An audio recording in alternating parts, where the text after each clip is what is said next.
The arrival of the Nigxarians, Captain Sarah Chun, stared at the readouts on her command console, her coffee growing cold in the zero-gravity cup holder. The deep space mining station New Horizon had been her home for 3 years, floating in the Yang asteroid belt between Mars and Jupiter. It was supposed to be a routine assignment, supervising the extraction of rare minerals from the rocky debris of the early solar system. Nothing ever happened out here. Nothing interesting, anyway. That changed when the sensors picked up something impossible. "Captain, you need to see this," called out Lieutenant Zara Okafor from the communications station. Her voice carried an edge Sarah had never heard before. Zara was ex-military, had seen action in the Mars colonial wars. Nothing rattled her. Sarah pushed off from her chair and floated over to the communications array. The screen showed a series of readings that made no sense. Energy signatures unlike anything in human databases. Movement patterns that defied physics. And they were getting closer. "How far out?" Sarah asked. 12 hours at current velocity." Zara replied, "But Captain, these readings, they're not natural, and they're not human." Dr. Marcus Webb, the station's xenobiologist, appeared at Sarah's shoulder. He had been studying theoretical alien life for 15 years, but this was the first time his expertise might actually be needed. His hands trembled as he examined the data. "The energy patterns suggest biological components," he said quietly, "but also mechanical, like living machines. And the size ... He paused, running calculations. "Each signature is roughly the size of Manhattan."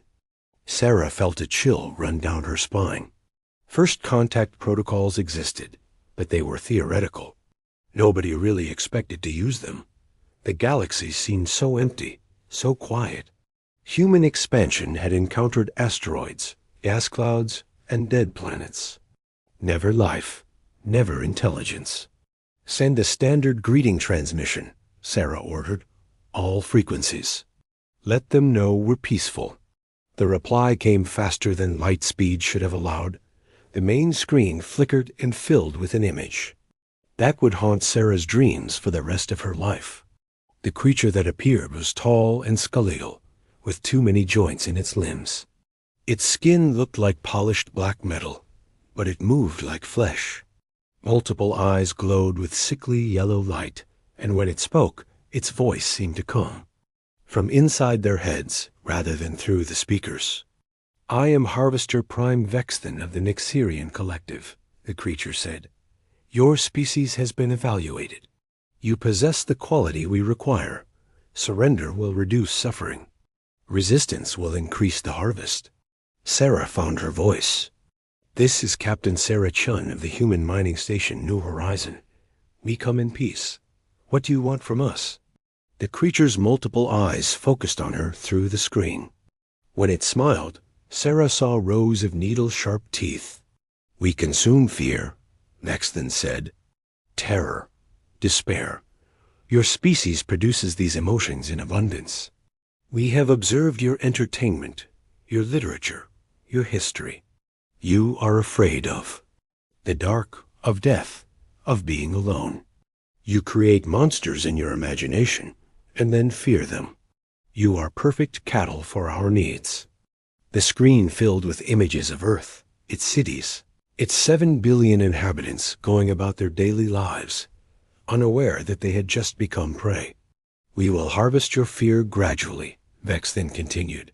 "First, we will demonstrate our power. Your military will prove useless. Your weapons will not harm us. Your leaders will despair. And when your entire species knows hopelessness, we will feed." The transmission ended, leaving the command center in silence. Engineer Tom Rodriguez floated over from his station, his face pale. "Captain, I'm reading massive energy buildups throughout the system. They're not just near us. They're everywhere. Jupiter orbit, Mars orbit, Earth orbit. How did they move so fast?" Sarah's training kicked in. "Send an emergency transmission to Earth Defense Command. Full priority." Then get me Admiral Hayes. The next few hours passed in a blur of frantic activity. Reports flooded in from across the solar system. The Nigxarian ships appeared wherever humans were present. Mining stations went dark. Transport vessels vanished. The lunar colonies reported massive shadows blocking out the sun. Admiral Catherine. Hayes appeared on the main screen, her usually composed demeanor cracked with stress. Sarah, what's your status? We're intact for now, Admiral. But these things, they're not just aliens. They're predators. And we're their food. I've mobilized every available ship, Hayes said. The entire fleet is moving to intercept.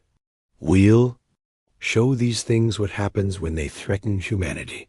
Sarah wanted to warn her, wanted to tell her that conventional weapons wouldn't work against creatures that fed on fear itself. But the transmission cut out as Hayes signed off to coordinate. The defense, the first battle, began 12 hours later. Sarah watched through long-range sensors as the human fleet engaged the Nigxarian ships near Earth. The human vessels were sleek and purposeful, bristling with railguns and missile pods. The Nigxarian ships were nightmares made manifest, organic. Curves mixed with mechanical precision, moving like living things through space. The humans fired first. Kinetic rounds that could punch through asteroid hulls, nuclear missiles that could vaporize small moons. The weapons struck the Nigxarian ships and simply stopped, not absorbed, not deflected. They stopped existing, as if reality itself rejected. Their presence near the alien vessels. Then the Nigxarians responded. They didn't fire weapons. Instead, they projected something that made the human crews scream. Sarah watched in horror as ship after ship went dark, their crews apparently alive, but unresponsive. The few garbled transmissions that made it through spoke of shadows moving inside the vessels, of crew members catatonic with terror, of things that shouldn't exist walking through the corridors. Within 6 hours, the entire human fleet was captured or destroyed. Not a single Nigxarian ship showed damage. Dr. Webb worked frantically at his station, analyzing every scrap of data from the battle. I think I understand how they work, he said, his voice shaking. They don't just feed on fear. They amplify it. They make psychological terror into a physical force. Our weapons can't hurt them because they exist partially in a realm of pure emotion. So how do we fight them? Sarah asked. I don't know if we can, Webb replied. They've been doing this for millions of years. They've harvested entire civilizations. We're just the latest crop.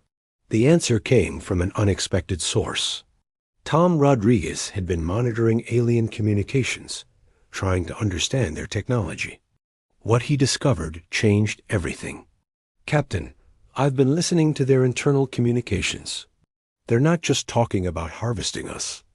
They're talking about something else. Something that scares them. Sarah turned to him. What could? Possibly scare creatures that feed on fear? Tom's face was grim. They're scared of us. Not because of our weapons or our technology. They're scared because we're not responding the way other species did. Most civilizations they encountered became paralyzed with terror. But humans were getting angry. As if to prove his point, reports began coming in from Earth. Instead of cowering in fear, humans were adapting. Military units were studying the alien psychology, trying to understand their weaknesses. Civilian populations were organizing resistance movements. Scientists were working around the clock to find ways to fight back. The Nigxarians had made a crucial mistake. They had assumed that because humans felt fear, they would be dominated by it. They didn't understand that human fear often transformed into something else entirely. Determination, rage, a refusal to give up even when the situation seemed hopeless. Dr. Webb looked up from his research station, his eyes bright with a terrible realization. Captain, I think I know why they're afraid of us. Every species they've encountered before felt fear and despair. But humans, ... We've spent thousands of years creating horror. We write stories about monsters, make movies about nightmares, tell ghost stories to our children. We've weaponized fear as entertainment. Sarah felt something cold and dark settling in her stomach. What are you saying? I'm saying that maybe we're not their prey, Webb said quietly. Maybe we're something much worse. Maybe we're the thing that monsters have nightmares about. The lights on the station flickered, and alarms began sounding. The Nigxarian ships were moving toward them, their biomechanical hulls pulsing with sickly light. Sarah could feel something pressing against her mind, trying to fill her thoughts with terror and despair. But instead of fear, she felt something else rising within her. Something that had been building since the first transmission from Vex-Than. Something that would soon make the Nigxarians realize they had made the worst mistake in their species' long history. They had tried to harvest fear from humanity. They were about to learn what humans did to things that threatened their survival. Asterisk. The human counter-striker. Marcus Webb worked in his laboratory aboard New Horizon, surrounded by data streams and psychological profiles. The Nigxarian ships maintained their position just outside the asteroid belt, apparently content to wait and let human terror build naturally. What they didn't realize was that Webb had been studying fear his entire career, and he was beginning to understand something that would change the course of the war. Captain Shun, you need to see this, Webb called out over the intercom. Sarah arrived to find him standing before a wall of displays showing brain scans, psychological profiles, and what looked like weapon schematics. I've been analyzing the Nigxarian feeding patterns, Webb explained. They consume emotional energy, specifically terror and despair. But there's something they don't understand about human psychology. We don't just feel fear, we create it. Sarah studied the displays. What do you mean? Think about it. Every human culture has developed sophisticated methods for generating fear. Horror stories, haunted houses, scary movies. We're the only species that deliberately frightens itself for entertainment. We've spent millennia perfecting the art of creating terror. Tom Rodriguez joined them, his engineering background making him approach the problem differently. So you're saying we can reverse engineer their feeding process?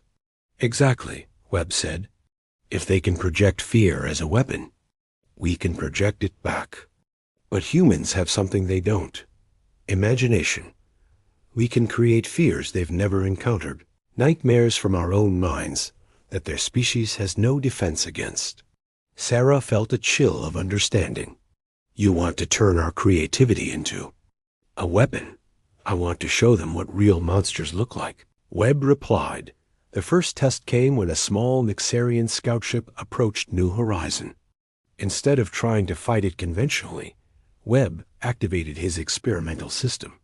The station's computers began broadcasting a signal that carried more than just electromagnetic radiation. It carried pure, distilled nightmare fuel drawn from humanity's collective unconscious. The effect was immediate and horrifying. The Nigxarian ship began to writhe and twist, its biomechanical hull rippling as if something were trying to escape from inside. The crew could hear alien screams across the communication channels, sounds of terror that came from creatures that had never experienced fear before. The scout ship fled, but not before broadcasting what it had experienced to the rest of the Nigxarian fleet. Webb monitored their communications with growing excitement. They're calling it the human madness. They've never encountered a species that could weaponize its own psychological darkness. Word of the success spread quickly through human space. Earth Defense Command, working with the scattered remnants of the fleet, began implementing Webb's techniques on a larger scale. But it was the civilian population that truly embraced the concept. Artists and writers began creating works specifically designed to generate terror in alien minds. Filmmakers produced movies filled with concepts that no alien species had ever imagined. Video game designers created virtual realities that were pure nightmare fuel. All of this creative output was then broadcast toward the Nigxarian ships. The results exceeded every expectation. Lieutenant Zara Okafor coordinated the first organized psychological assault from her position on New Horizon. "Broadcasting now," she announced. "Package includes selected works from Stephen King, H.P. Lovecraft, and the top-rated horror games from the past decade, all translated into conceptual formats that bypass language barriers." The nearest Nigxarian ship, a massive vessel that had been approaching Earth's moon, suddenly changed course. Its hull began to develop strange growths and protrusions, as if the ship itself were having a nightmare. The crew's communications dissolved into static filled with sounds that no human throat could make. But humans were just getting started. A group of psychologists in Geneva developed what they called the Uncanny Valley Protocol. They studied the Nigxarian appearance and behavior, then created scenarios specifically designed to exploit alien psychological weaknesses. The broadcasts included concepts that were just wrong enough to be deeply disturbing to alien minds. Military units began incorporating psychological warfare into their tactics. Instead of trying to destroy Nigxarian ships, they focused on making the crews too terrified to function. Special forces teams infiltrated captured human vessels and left behind GIFs recordings of human children singing nursery rhymes. But with lyrics changed to describe things that lurked in the spaces between dimensions. The turning point came when Admiral Hayes implemented something called Project Boogeyman. Every human ship, station, and settlement began broadcasting a continuous stream of psychological horror directly at the Nigxarian fleet. But this wasn't random fear. It was carefully crafted terror, designed by humanity's best minds to create maximum psychological impact. The broadcasts included stories of things that hunted in the dark, creatures that existed in the spaces between thoughts, monsters that fed on the fear of other monsters. Humans had spent centuries imagining the worst possible things, and now they were sharing those nightmares with species that had never learned to cope with such concepts. Captain Sarah Chun watched from New Horizon as the Nigxarian fleet began to retreat. The massive biomechanical ships moved erratically, their formations breaking apart as crews apparently refused to follow orders. Some ships fired on each other, their crews apparently convinced that their allies had been replaced by the monsters from human nightmares. "They're running," Zara reported with amazement. "The entire fleet is pulling back toward the outer system." But Webb was studying the communication intercepts with growing concern. "They're not just retreating," he said. "They're calling for help. They're warning other Nigxarian fleets about us." Sarah felt a cold realization settling over her. "What exactly are they saying?" Webb's face was pale as he translated the alien communications. "They're saying that humans aren't prey. They're saying we're something worse than they are.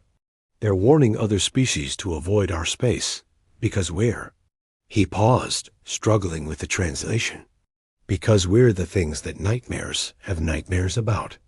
The final phase of the conflict came when the Nigxarians attempted one last, desperate assault on Earth. They gathered every available ship and crew for a massive attack, hoping to overwhelm human defenses through sheer numbers.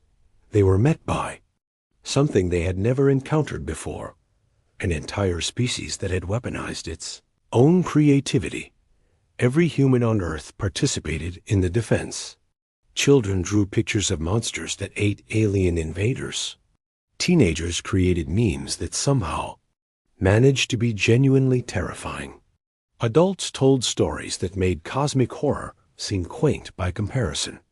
All of this creative output was collected, amplified, and broadcast directly at the approaching fleet. The result was total victory, but not in any way that human military doctrine had ever envisioned. The Nigxarian fleet didn't just retreat. The ships fled in panic, many of them abandoning their crews on dead worlds rather than risk carrying passengers who might have been contaminated by human psychological warfare. The survivors spread throughout the galaxy, warning other species about the sector of space where the humans lived.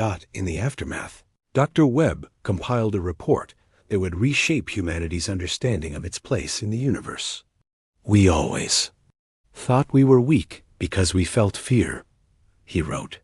"But our ability to imagine terrors that don't exist, to create monsters from nothing but thought and creativity, makes us something unique in the galaxy.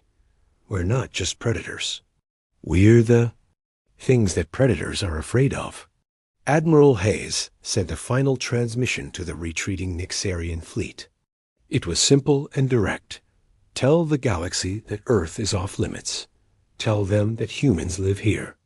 Tell them that we're much worse than anything they're afraid of in the dark. The transmission was received and understood. Within months, reports began coming in from human exploration ships. Alien civilizations were marking human space as a no-go zone. They had developed folklore about the nightmare species that lived in the Sol system. Some alien cultures began using humans as the monsters in their own scary stories. Sarah Chun remained on New Horizon, now serving as humanity's first line of defense against threats from deep space. She often looked out at the stars and wondered what other civilizations thought when they detected human signals. Did they know they were hearing transmissions from the species that had turned fear itself into a weapon? The galaxy had tried to harvest humanity's fear. Instead, they had awakened something that would haunt their nightmares for generations to come. Humans had discovered that their greatest weakness, their capacity for terror, was actually their greatest strength. And in the depths of space, alien species learned a new emotion, the fear of what humans might imagine next. Asterisk.